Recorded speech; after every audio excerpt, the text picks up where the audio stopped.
बिस्मिल्लाहिर्रहमानिर्रहीम। आज का जो हमारा टॉपिक है वो है सेल साइकिल यानी कि माइटोसिस।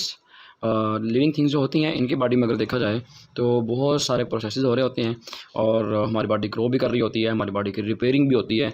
इस दौरान ना हमारी बॉडी के बहुत सारे सेल्स बनते हैं। हमारी बॉडी में एवरेज तौर पे 37.2 ट्रिलियन सेल्स एक एडल्ट ह्यूमन बीइंग में पाए जाते हैं। और जो हमारी स्किन होती है, हमारी स्किन में बहुत ज़्यादा तेज़ी के साथ माइटोसिस होती है और हमारी स्किन के पुराने सेल्स को नए सेल्स रिप्लेस करते रहते हैं। अगर हम देखेंगे एक सेल के अंदर तो एक सेल जो है वो डिवाइड होता है, डिवाइड होकर दो बना देता है और फिर इस तरह जो दोनों सेल्स आके जो है वो अपनी डिवीज़न करेंगे और ये सिलसिला जो है चलता रहता है।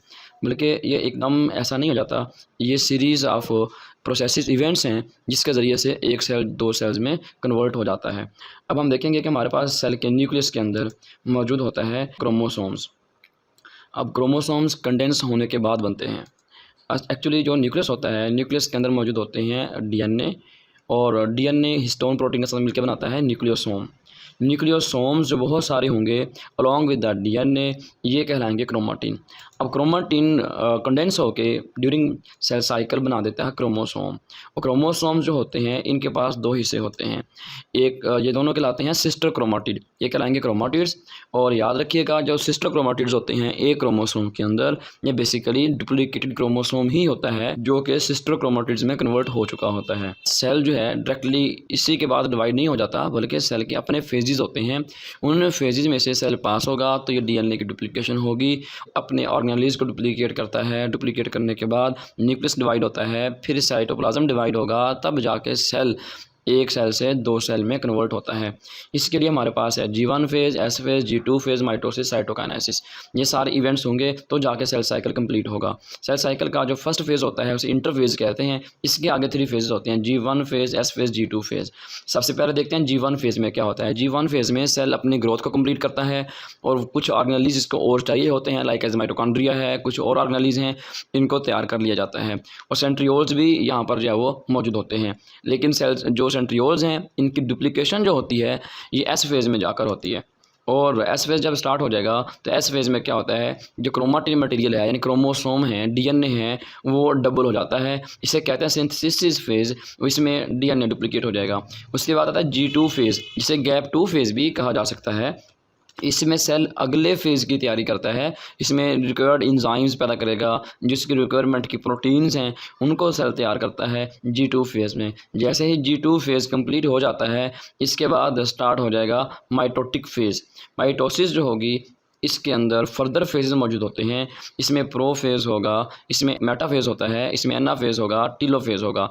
इस तरह जो है 4 फेज़ में पाए जाते हैं। प्रो फेज़ में क्रोमोसोम्स जो हैं क्रोमाटिन से कंडेंस होकर क्रोमोसोम बनते हैं और क्रोमोसोम विजिबल हो चुके होते हैं ड्यूरिंग प्रो फेज़। और सेंट्रियोल्स जो होंगे अपोजिट पोल्स की तरफ मूव करना शुरू कर देंगे, साइटोस्केलेटन ख़त्म हो जाएगा, सेंट्रियोल से स्पिंडल फाइबर्स फॉर्मेशन शुरू हो जाएगी। प्रो फेज़ के लास्ट में जो है सेंट्रियोल्स ऑलमोस्ट अपने अपोजिट पोल्स की तरफ पहुंच चुके होते हैं।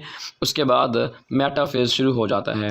ड्यूरिंग मेटा फेज़ जो स्पिंडल फाइबर्स थे वो क्रोमोसोम के साथ कैनेटोकोर पे अटैच हो चुके थे। प्रो फेज़ में फेज़ में हमारे पास जो क्रोमोसोम्स होंगे उनको सेंटर में इक्वेटर जो यानी कि लाइन होती है वहाँ पर अलाइन किया जाएगा, सेंटर में अरेंज किया जाएगा।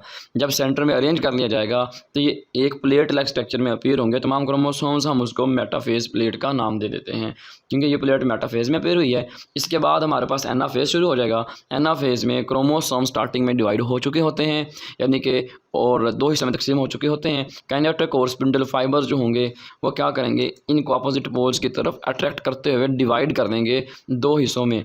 इस तरह काइनेटिक और spindle fibre during anaphase इनको लेके जा रहे होते हैं towards the opposite pole. At the last of anaphase जो क्रोमोसोम्स होते हैं वो अपोजिट पोल्स पर पहुंच चुके होते हैं। उसके बाद टीलो फेज़ स्टार्ट हो जाता है।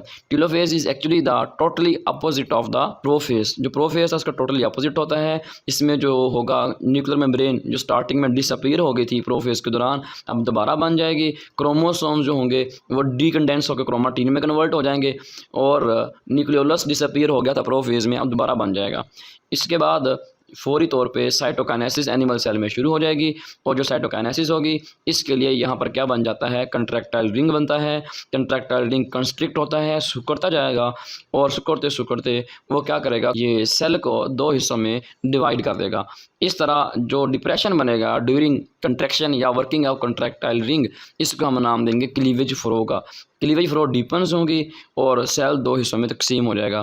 तो ये थी सारी डिवीजन एनिमल सेल की। उसके बाद हमारे पास आ जाएगा प्लांट सेल की साइटोकाइनेसिस, यानी कि जो मुकम्मल सेल की डिवीजन होती है हम इसको साइटोकाइनेसिस का नाम देते हैं।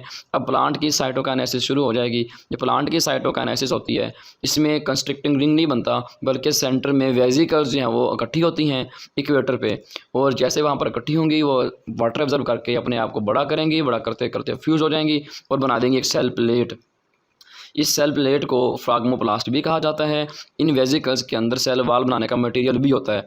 तो मेम्ब्रेन्स जो होंगी वो फ्यूज़ होंगी, सेंटर में सेल वाल डिवेल्प हो जाती है। दोनों प्लांट सेल जो है वो एक दूसरे से सेपरेट हो जाएंगे। याद रखिएगा, सबसे पहले जो सेल वाल डिवेल्प होगी वो प्राइमरी सेल वाल कहलाती है। सेल के अंदर फर्दर डिफरेंट प्लेसेस पे चेक किया जा रहा होता है कि सेल ठीक काम कर रहा है, डिवीजन ठीक हो रही है नहीं होती, इन्हें कहते हैं चेक पॉइंट्स। तो ऑलमोस्ट सेल के साइकिल के दौरान 3 चेक पॉइंट्स मौजूद होते हैं। इसमें एक जो चेक पॉइंट होगा वो G1 फेज़ के लास्ट में होता है। वहाँ चेक किया जा रहा होता है कि सेल की ग्रोथ कंप्लीट हो चुकी है, इसमें फर्दर किसी चीज़ की नीड तो नहीं है, तमाम ऑर्गेनेलिज जो चाहिए थे वो बन चुके हैं और जो जो रिक्वायरमेंट्स थी प्रोटीन्स की वो पूरी हो चुकी हैं। अब ये तय करना है क्या सेल को आगे डिवीजन में कंटिन्यू करना है या डिवीजन में कंटिन्यू नहीं करना, ये फैसला G1 के बाद चेक पॉइंट पर कर लिया जाता है। उसके बाद एस फेज़ आ जाएगा जिसमें डुप्लीकेशन होती है। सेकंड जो चेक पॉइंट होता है वो G2 के लास्ट में होता है। इसमें देखा जाता है क्या सेल ने एक्यूरेटली जो है वो अपना ये काम मुकम्मल कर लिया है इंटरफेज़ का। उसके बाद फिर सेल जो है वो माइटोटिक फेज़ में इंटर हो जाएगा। ये जो सेकंड चेक पॉइंट होता है ये स्पिंडल चेक पॉइंट होता है। यहाँ पर स्पिंडल फाइबर्स की फार्मेशन को चेक किया जाएगा, क्या वो मुकम्मल तौर पर बन चुके हैं, क्या वो क्रोमोसोम्स को डिवाइड करने के काबिल हैं या नहीं है।